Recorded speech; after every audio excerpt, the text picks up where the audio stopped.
Yo, salut mes petits Mugiwara, j'espère que vous allez bien. On se retrouve aujourd'hui pour la review du chapitre 489 de Kingdom. Et franchement, je pensais pas que j'aurais des chapitres aussi lourds vraiment en démarrant directement Kingdom. Bon après voilà, bien sûr que Kingdom ça a toujours été extrêmement lourd, mais là franchement, si vous avez lu ce chapitre ou si vous avez vu la fin, franchement, enfin, je l'ai pas tout à fait lu jusqu'à la fin, mais bon, je me suis, je me suis spoilé le point hyper important qu'on va revenir en long, en large, en travers dessus, mais j'ai pas envie de l'aborder directement, je le garderai pour la fin avec une petite semi-reaction live avec les deux dernières pages que j'ai pas encore tout à fait lues. Mais en tout cas, voilà, ce chapitre, franchement, je vous jure que ce twist de fin, voilà, j'étais en train de préparer ma review, tranquille, pépère, enfin voilà, j'étais en train un petit peu de mémoriser les différents points, et le, le, le twist de fin, parce que oui, c'est un twist un petit peu à sa manière, il m'a totalement chamboulé, je me suis dit, oh là là, ah ouais, quand même, punaise, enfin, je vous jure, j'ai eu un petit peu du mal à réaliser, et, et au final, voilà, je me suis remis un petit peu dans le bain, voilà, j'ai un petit peu revu mes classiques, et franchement, ouais, au final, c'était pas plus mal. Donc on va démarrer directement cette review, puis avant qu'on aborde en long, en large, en travers la grande et belle vie du très grand Saitaku, même s'il était petit en taille, voilà, c'était la petite vanne pour le départ, fallait bien la faire un jour. Donc on démarre directement avec Shogun Kun qui commence un petit peu à réaliser, alors Shogun Kun, ouais, qui est un petit peu spectateur, en fait, là-bas, Shogun Kun, bon, il faut quand même que je revienne un petit peu sur lui, parce que le gars, il est là depuis le début, tout le monde le connaît, bon, il était là aussi au service du roi Sho, mais j'ai l'impression qu'il est pas à sa place. J'ai l'impression qu'il est mal exploité un petit peu. Voilà, bon, c'est sûr qu'il a eu un rôle hyper important. Enfin, voilà, il en aura certainement un et qu'il a de très bons conseils pour Aisei. Enfin voilà, par rapport à son expérience et tout. Et que là, il va avoir un rôle encore plus important avec Saitaku qui nous a quittés. Mais faut pas oublier que c'est un combattant à la base. Enfin, il était sur le champ de bataille à l'époque du roi Sho, qui le connaît bien. C'est un combattant, mais c'est pas un excellent combattant. Il n'était pas un des si grands généraux. Je sais même pas s'il était général. Là, il est actuellement chancelier. Donc voilà, avec Shueikun. Shueikun, voilà, lui, en plus Shueikun, j'ai l'impression qu'il est même meilleur combattant que Shogun Kun, qui lui était plus un grand combattant, du moins de ce qu'on a pu voir durant la rébellion contre Ryofui, voilà, qui a été un petit peu avorté in extremis. Même aussi contre, si je dis pas de bêtises, contre Riboku, voilà, quand il y avait eu la guerre pour la porte de Kankoku avec la diversion et tout. Et voilà, franchement, Shueiko, on l'a vu une fois combattre. Peut-être, c'est tout, voilà, on a directement compris. On dit, ah ouais, là, on a affaire à du gros général, enfin, du gros combattant, enfin, pas général, mais bon, vous avez bien compris, là, pour moi, il a au moins la force d'un grand général, si ce n'est plus. Voilà, c'est vraiment un très grand combattant. Et limite, j'ai l'impression que Shogun Kun, il est ni très bon combattant, ni très bon diplomate. Voilà, il était ancien général, enfin, ouais, général, pas grand général. Il s'est recyclé diplomate, voilà, pour conseiller le roi, mais voilà, j'ai un petit peu du mal à trouver sa position. Et voilà, j'espère en tout cas qu'avec la suite et puis la conquête entre guillemets, voilà, parce que maintenant, encore une fois, ça va être surveillé de très très près. J'espère qu'on pourra plus le voir en action, voilà, qu'il sera pas tout le temps coltiné au rôle de conseiller derrière son petit roi, même s'il est très bien à cette position-là, mais j'ai envie un petit peu de le voir en action. J'ai envie de le voir combattre, j'ai envie de le voir protéger son roi. Moi, en plus, je le vois bien se sacrifier en martyr pour protéger son roi. En tout cas, on verra bien ça par la suite. Mais j'aimerais une meilleure exposition de Shogun Kun parce il le mérite vraiment plutôt que ce soit le gars qui soit tout le temps impressionné. Oh, il a dit ça, il a dit ça, il a dit ça, il a dit ça. Voilà, bon, en même temps, on l'aime bien un petit peu pour ça, mais voilà, pas que ça non plus. Après, donc, ouais, on en revient sur la grande décision. Donc, ouais, Shogun Kun, que je vous disais, qui est pas mal surpris que, bon, ça y est, on a déjà mis un éther dans la poche, hop, in the pocket. Mais quand même, le roi de Ki va bien le rassurer, parce qu'entre temps, t'as Issei qui dit merci, Saitaku, d'avoir pris tout ce temps, voilà, nous avoir ramené le roi directement ici. Voilà, c'est super gentil. Tu vas sauver des milliers de vies en faisant ça. Et donc, voilà, en plus, ça plaît au roi de Ki qui fasse ses déclarations comme ça. Et après, quand même, le roi de Ki tient quand même à le calmer, voilà, à le rassurer, à lui dire, oh, calme-toi, mon petit roi et tout. Commence pas à t'emballer. Maintenant, on va être un petit peu observateur, comme on l'a été directement durant la guerre pour la porte de Kankoku, quand il y avait donc toutes les factions, tous les royaumes qui étaient pratiquement réunis contre le royaume de Queen, je sais jamais si on dit Queen et King, ça me saoule, et que donc directement, tu vois, par rapport à la suite, ils étaient tout le temps observateurs, ils s'apprêtaient à intervenir, mais qui sont le pays le plus à l'est, et là ça va être un petit peu similaire si une nouvelle grande guerre éclate, et du coup, maintenant ça va plus être une guerre de conquête, il faudra quand même surveiller ça de très très près, surtout que, comme le déclare un petit peu après, par rapport à Riboku et tout, il a sûrement un atout dans sa poche, mais on sait pas encore lequel et tout ça, faudra vraiment surveiller de très très près, surtout, ça tombe bien, Riboku il est sur la main, alors autant le directement, non, bien sûr, ça casserait tout l'intérêt. Mais au moins, c'est là, je pense, au moins, ce chapitre, pour ceux qui avaient peut-être un petit peu le doute par rapport à ça, dont moi inclus, voilà, quand même, je m'exclus pas de ça, qui se demandaient qui serait le mastermind, qui serait vraiment l'ennemi final, parce que c'est vrai que beaucoup, il avait perdu la porte de Gonkoko, il avait perdu un petit peu. Il avait perdu la confiance des généraux de Zhao, tout ça, même du roi de Zhao, même des autres royaumes voilà, qui s'étaient alliés à lui. Il avait un petit peu perdu en crédibilité, mais là, lentement et sûrement, il est en train de remonter. Et oui, ça confirme vraiment ce que j'avais pensé de toute façon. Voilà, c'est quand même le mec qui a tué Uki. En plus, ça nous a encore rappelé dans le chapitre aussi. Voilà, qui a tué Uki, d'Ukiyo, beaucoup de personnages très importants et de grands généraux sont morts à cause de lui, pas de sa main, mais directement à cause de lui. Et en plus, il est un très grand combattant. Donc, je vois bien le manga se terminer sur la défaite totale de Riboku, et Riboku en mastermind jusqu'à la fin et en tant qu'antagoniste principal principal juste tout au long du manga. Donc à la fois en tant que général et à la fois en tant que stratège. Et c'est pour ça justement que j'ai hâte de voir les futures confrontations avec Shuei-kun. Franchement, j'aimerais même limite qu'on ait un duel entre les deux, vu que Shuei-kun aussi est un très bon combattant et Riboku, j'en doute pas un seul instant. Et franchement, ça serait bien. On a déjà eu cette sorte de petit duel à distance entre les deux, ouais, de duel de stratège. En plus, ils sont à peu près de la même génération, je dirais, allez, entre la vingtaine et la trentaine. Ils sont vraiment au sommet de leur âge. Voilà, ils sont vraiment au maximum à leur apogée, tout simplement, pour souligner tout ça. Et franchement, j'aimerais bien voilà, voir ça. Alors, déjà, une confrontation un petit peu à distance, ça c'est sûr que ça aura lieu, mais plus que ça, voilà, j'aimerais bien un duel entre les deux à un moment donné. Dites-moi ce que vous en pensez dans les commentaires, ça serait pas mal, même si, bien entendu, on aimerait tous que ce soit Shin qui ôte la vie à Riboku. Ce qui sous-entendrait que si Riboku affronte Shuei-kun avant, il le tuerait. Non, on va pas aller jusque-là. Ils peuvent très bien se croiser le fer sans qu'aucun des deux meure, comme Riboku l'a déjà fait avec Shin, je le rappelle, par le passé. Mais voilà, en tout cas, pas mal de choses fort intéressantes dans ce chapitre-là. Et surtout, bah, Saitaku, tu vois, en fait, tu comprends en fait, quand tu vois la fin de ce chapitre, tu comprends vraiment mieux pourquoi, le pourquoi du comment de cette situation à l'heure actuelle, le fait voilà, d'outrepasser un petit peu tous les règlements pour amener le roi de Ki et puis Riboku directement ici, pour rentrer pour avoir directement ce contact avec voilà, cette rencontre entre rois, le fait qu'ils soient un petit peu précipités et tout simplement parce que le temps lui était compté, et ça, tu comprends vraiment mieux ça avec la fin de ce chapitre. En plus, le fait que Issei lui soit reconnaissant, lui dit merci pour tout ce que tu as fait pour moi, pour le royaume et tout, et puis là, en plus, c'est vrai que ça serait dû directement. En plus, je vous jure que je l'ai vraiment pas capté du tout. Enfin, je l'ai un petit peu perçu. Je me dis non, de toute façon, c'est pas possible. Je veux dire, le moment en fait, j'ai senti, c'est quand il y a eu un petit zoom sur clac clac. En fait, il tapait un petit peu du pied. Et quand le roi de Ki, en fait, tout le monde était parti et que enfin, que le roi de Ki est venu se poser à côté de lui. Et puis là, après, bon, directement, bah, t'as capté vu que tu vois plus son corps bouger. Mais ouais, franchement, je l'ai un petit peu senti. Je me suis dit non, c'est pas possible. Il y a encore trop de choses à faire et tout. Il est trop important pour claquer maintenant. Et au final, bah, là, le temps l'a rattrapé, quoi. Et comme on le voit donc avec d'autres points aussi abordés dans ce chapitre aussi, bah, c'est tout simplement le fait que lui aussi partageait totalement les idéaux de Heisei, même si voilà, il était un petit peu plus idéaliste que lui, ils n'avaient pas tout à fait la même, on va dire un petit peu la même conduite, la même ligne de conduite et la même pensée, voilà, le même objectif si, mais pas le même moyen, si vous voulez, le même cheminement pour y arriver, et qu'au final, voilà, avec le temps, bah, un petit peu, voilà, il est devenu un petit peu gâteux, puis il a un petit peu abandonné ses idéaux et puis son idéologie, et il a un petit peu lâché l'affaire, encore plus avec, je pense, avec la mort du roi Sho qui a pas dû l'aider, puis encore plus quand tu vois donc, son successeur, le père de Heisei, qui a fait un petit peu n'importe quoi. Et donc, bah, au final, quand il a eu justement le discours, donc quand il y a eu le discours d'intronisation de Heisei, donc en tant que roi, donc rappelez-vous, donc c'était quand aussi il y avait la confrontation avec Ryofu, et puis c'est à ce moment-là justement aussi qu'il a pu le destituer. Et ben il lui dit qu'à ce moment-là, donc simplement, il a commencé à revivre. Et d'ailleurs, moi je me rappelle, c'était un passage vraiment très très important pour Heisei, si ce n'est le plus important pour l'instant, donc avec sa cérémonie d'intronisation officielle, et que là vraiment, tu voyais que tout le monde était pris un petit peu de voilà, était happé vraiment par le discours du roi. Le roi était la lumière, donc tu voyais vraiment qu'il faisait battre la chamade dans leur cœur. Enfin, désolé pour l'expression, leur cœur battait la chamade, voilà, pour être tout à fait complet. Tu voyais vraiment que ça les affectait. Et puis le vieux Saitaku, le vieux, on va dire un petit peu comment on pourrait qualifier ça, le vieux qui a oublié tous ses idéaux, le vieux qui était pratiquement mourant, prêt à mourir. Bon, voilà, c'est un peu dommage justement qu'il meurt maintenant, qu'il a retrouvé un petit peu ses idéaux. On peut faire tout à fait aussi la même transposition par rapport à Oki qui avait fait la grosse big déclaration, ça on avait vu un petit peu après, donc à Issei, donc juste avant de partir en guerre contre Iboku et puis contre Zao, qui était une bataille d'ailleurs dont il reviendra jamais, où il avait dit donc allez mon roi, préparez-vous, on va partir à la guerre. Et donc voilà, toutes ces personnes là qui sont mortes et qui juste avant de mourir, voilà, sont quand même, voilà, ont quand même prêté allégeance en fait, même de manière globale à Issei. Donc voilà, car rappelez-vous quand même, Saitaku c'était aussi un des membres des 4 piliers, bon voilà, avec Mobu, avec Rishi, puis avec Shuei-kun. Voilà, Shuei-kun, de toute façon c'est terminé, bon Ryofu, de toute façon, voilà, on se demande un petit peu ce qu'il va faire, mais de toute façon je pense que c'est l'auteur, il l'a gardé en vie, c'est qu'il a encore 2-3 petits trucs prévus par rapport à lui, donc voilà. Lui, il y a peut-être possibilité qu'on ait une petite rédemption un petit peu plus tard, même si j'y crois vraiment très peu et que j'espère pas, mais franchement, si l'auteur il l'a gardé en vie, c'est pas par hasard, à part peut-être s'il décide de trahir encore une fois le royaume de Qin et de s'associer, pourquoi pas Riboku, ou que Riboku en ce moment même est en train de le libérer, pourquoi pas, voilà, parce que malgré tout, Ryofu, il reste un allié très intéressant pour celui qui arrivera à le libérer puis à le récupérer, voilà, par rapport à son réseau d'information et tout. Je pense qu'il est encore très très influent. Et tant qu'il est vivant, bah, pour moi, il restera une menace ou un potentiel allié, mais voilà, vraiment de très très très très loin.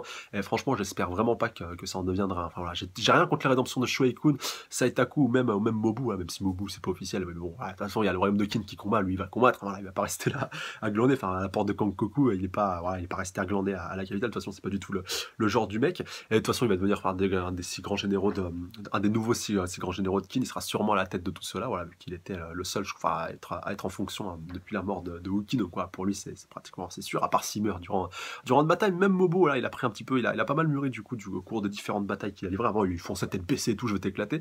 Maintenant, tu vois qu'il est un petit peu plus stratège, il est un petit peu plus posé, et ce sera certainement un très très grand atout durant la conquête donc des 5 grands royaumes, enfin des 4, vu que Qi s'est directement soumis voilà, par Qin. Donc voilà, il sera vraiment très très important et très très intéressant à suivre. Et j'ai hâte encore une fois d'en voir un petit peu tout ça. Pareil pour Kanki, pour Hussein, pour tout, pour Yotanwa, voilà, tous les généraux. Bon, on en a déjà 5 sur 6, donc qui sera le 6e? Ouais, je miserais quand même sur Wano. Shin, il va devoir encore attendre un petit peu et immanquablement, il y en a forcément un d'entre eux qui va claquer. Et je vais vous donner ma petite préférence. J'aimerais bien que ce soit tout pour que Shin justement soit promu et qu'il récupère les anciens soldats de Wookiee. Ça franchement ce serait mon kiff total, même si tous je l'aime vraiment bien, c'est vraiment un super mec, un super généraux, même si depuis la mort de Wookiee il est moins présomptueux, enfin il l'est toujours, voilà, avec son visage, enfin il fait vraiment penser au masque de V pour Vendetta, enfin le masque des Anonymous, je sais pas si vous voyez, et donc avec sa petite moustache qui part un petit peu dans tous les sens, et surtout son visage qui est toujours stoïque, qui bouge pas. Mais on a vu durant la bataille de la porte de Kankoku et même un petit peu après ça pouvait lui arriver d'être mis un petit peu en difficulté, et donc je serais pas étonné que tout trépasse, mais voilà, j'aurais bien aimé voir Shin simplement intégrer avec l'unité Aishin, intégrer justement l'armée de tout, peut-être que ça se fera d'ailleurs justement, qui pourront combattre avec des soldats de l'armée d'Uki, mais si tout est amené à mourir, franchement je vois pas d'autres personnes que Shin pour récupérer leur commandement, vu qu'il a combattu à leur côté, il a été formé par Uki malgré tout, c'est le dernier, quelque part ce sera le dernier grand général que Uki aura formé, enfin je me rappelle toujours de ce passage où il l'a balancé dans le ravin, les dégâts, et puis démerde-toi et tout, sans armes et tout, puis après il est venu le récupérer quelques mois après, puis il était devenu un vrai homme. En plus, ouais, c'est lui qui a récupéré punaise, j'oublie tout le temps son nom là, avec sa longue lance là, le Bashu ou quelque chose comme ça. Il a aussi récupéré le bouclier de Dukeyu, et donc ouais, de toute façon, Shin, c'est sûr et certain, pour moi, je suis pratiquement sûr qu'il récupérera les hommes d'Uki à un moment ou à un autre, et voilà, j'attends vraiment ce moment avec impatience. Bref, de toute façon, je m'éparpille un petit peu. De toute façon, c'est ça quand tu parles de Kingdom, en plus là, c'est un petit peu les premières reviews, et je me rappelle ouais, de certains points qui m'avaient beaucoup plu. Mais voilà, pour revenir à Saitaku, ouais, de toute façon, c'était un petit peu inéluctable, et franchement c'était... Alors voilà, si j'avais envie d'aborder ce point-là avec vous, est-ce que vous pensez qu'il y a la possibilité d'empoisonnement, quelque chose comme ça, ou une mort préméditée, ou non, parce que de toute façon tu vois Saitaku qui serre un petit peu son cœur, enfin voilà, en relisant le chapitre tu te rends compte en fait qu'il y avait plein de signes avant-coureurs, enfin sûrement aussi dans les chapitres avant que j'avais pas capté, que j'avais pas cramé, donc ouais, tu vois quand même qu'il était sur la fin, mais c'est pas impossible qu'on lui ait asséné le coup de grâce. Voilà, je dis ça, je dis rien, faudra voir ça un petit peu plus tard, et je me demande si le roi de Qin, il serait pas étranger. En plus, tu vois qu'il a tout le temps un serpent dans la bouche, serpent, poison, tout ça, bon, peut-être vaccin, mais aussi poison, donc à surveiller de très très près. C'est pas possible, même Riboku maintenant que j'y pense, parce qu'ils étaient dans le même convoi, voilà, pour venir directement à la capitale, et ça aussi, il faudra surveiller de très près, même si pour le roi de Qi, je le dédouane un petit peu par rapport au fait que voilà, il se soit mis à côté de lui directement, enfin, il se soit posé un petit peu comme un ami. En plus, si je dis pas de bêtises, bon, les puristes me corrigeront dans les commentaires, Saitaku était originaire de Qi à la base, je crois, c'était son royaume en fait d'où il était originaire. De toute façon, les 3 quarts un petit peu des officiels de Qin ne sont pas originaires de Qin directement, voilà, excepté le roi Issei, puis Shogun-kun, je crois. Mais voilà, que ce soit tous les autres, ils viennent d'autres factions. Et de toute façon, bah, pour Saitaku et puis donc pour le roi de Qi, bah, voilà, il y a encore une fois un petit peu, il faudra surveiller tout ça, mais juste voilà, pour terminer par rapport au roi de Qi, bah, il est quand même attristé de la perte de Saitaku, et voilà, il lui a dit quand même, il a réussi sur sa fin à, voilà, à faire un petit peu sa rédemption, parce que voilà, je rappelle quand même qu'il était un des 4 piliers de Ryofui, donc ouais, à la base, comme il était opposé à SN, donc ouais, limite, je croyais pas du tout en lui. Et comme je dis souvent, bah, on juge la vie d'un homme bah, à ses derniers instants, et voilà, ce qu'il a réussi à accomplir juste avant de mourir. Et là, en l'occurrence, bah, il a réussi à avoir quand même, bon, même si c'est qu'un accord verbal, comme le rappelle encore une fois le roi de Qi, il a réussi à accorder, donc encore une fois, la rédemption, enfin la rédemption, voilà, simplement le fait qu'il dépose les armes et qu'ils vont pas directement prendre part au combat, donc du royaume de Qi, donc ça aussi, voilà, c'est non négligeable, et justement, bah voilà, et ça, il n'y a pas intérêt à gâcher cet accord, en tout cas, avec le royaume de Qi.